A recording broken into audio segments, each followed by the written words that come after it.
இந்த மாதிரி ஸ்விம்மிங் போயிட்டு வந்துட்டு நீங்க காது வலியால கஷ்டப்படுறீங்களா? அப்ப இந்த வீடியோவை ஸ்கிப் பண்ணாம பாருங்க.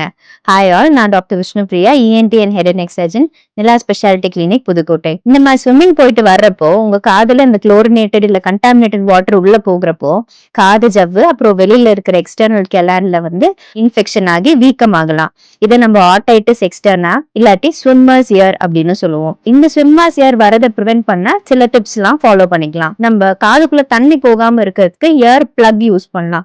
ரொம்ப டைட்டாவோ ரொம்ப லூஸாவோ இல்லாம உங்க காது சைஸ்க்கு ஏத்த மாதிரியான இயர் பிளக்ஸ் யூஸ் பண்ணிக்கலாம். காதுக்குள்ள தண்ணி போச்சு அப்படின்னா அந்த தண்ணி எடுக்கிறதுக்கு இயர் பட்ஸ் இல்ல கீ செயின் வச்சு காதுல வந்து குடையறதை அவாய்ட் பண்ணிக்கலாம். இது காதுல இன்ஜுரி தான் காஸ் பண்ணும். சைனஸ் பிரச்சனை உள்ளவங்க ஹைட்ல இருந்து டைவ் அடிக்கிறத அவாய்ட் பண்ணிக்கலாம். இந்த மாதிரி டைவ் அடிக்கிறப்போ அந்த ஹை பிரஷர்ல அந்த வாட்டர் வந்து உங்க மூக்கு சைனஸ்குள்ள எல்லாம் போகி அந்த சைனஸ் பிரச்சனையை இன்னும் ஜாஸ்தி பண்ணும். இந்த குளோரினேட்டட் வாட்டரை நீங்க முழுங்குறப்போ உங்களுக்கு தொண்டை வலி, பெரிஞ்சைட்டிஸ் வரதுக்கு வாய்ப்பு இருக்கு. நீங்க ஸ்விம்மிங் போயிட்டு வந்த உடனே ஒரு நல்ல ஒரு ஷவர் எடுத்துக்கோங்க.